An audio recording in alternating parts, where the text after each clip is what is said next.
يا مساء الورد والفل والياسمين، ازيكم عاملين ايه؟ يا رب تكونوا بخير وفي احسن حال. اللهم صل وسلم وبارك على سيدنا محمد وعلى اله وصحبه وسلم. النهارده هنعمل الاستريبس العسل. دي جميله وحلوه. بصوا شايفين الطعامه والجمال، حاجه كده في منتهى الجمال. هنستغنى بقى عن كنتاكي وعن الكلام ده كله، وهنعملها في البيت بطريقه سهله وبسيطه جدا، مش هتكلفنا اي حاجه خالص. تعالوا بقى ندخل على الفيديو بتاعنا ونشوف عملنا ايه. بس نصلي على سيدنا محمد ونشترك في القناة لو لسه مش مشتركين، ونفعل الجرس للكل عشان يوصل لنا كل جديد. جبت صدر فرخة زي ما احنا شايفينه كده، سليم زي ما هو. الصدر ده عمل نص كيلو. هبتدي بقى اللي انا اقطعه صوابع كده زي ما احنا شايفين، بس طبعا بعد لما غسلته بالليمون والملح ونقعته شويه في ميه.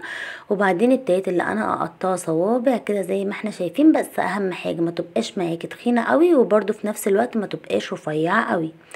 تمام، خلصتها كده بقى الكميه كلها معاكم اهو.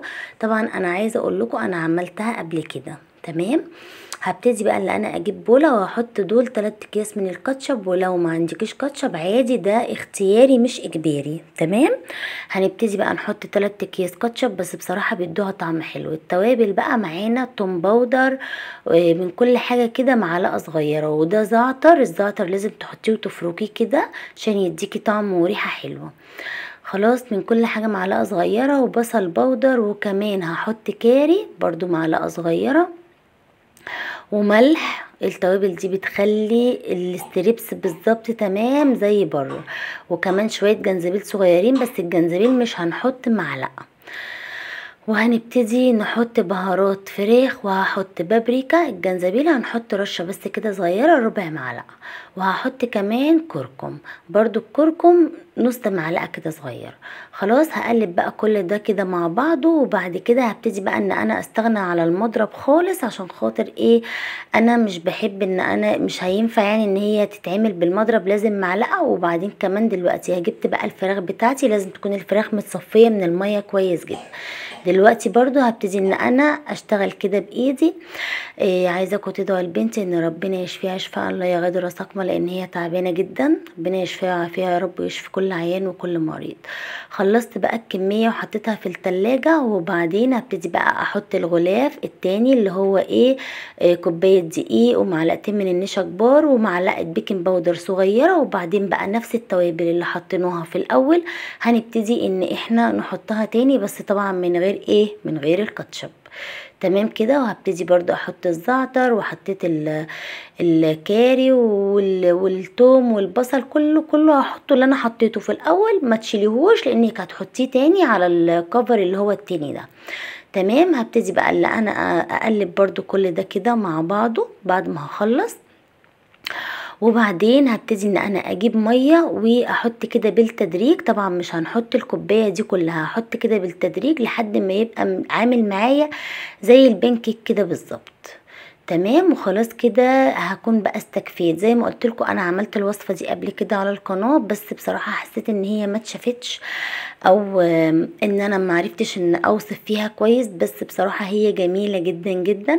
وبرده مش كل مره بعملها بنفس الطريقه، هي بتتعمل بكذا طريقه، بس الطريقه دي سهله مش هتكلف معاكي اي حاجه خالص ولا افتكاسات كتير يعني.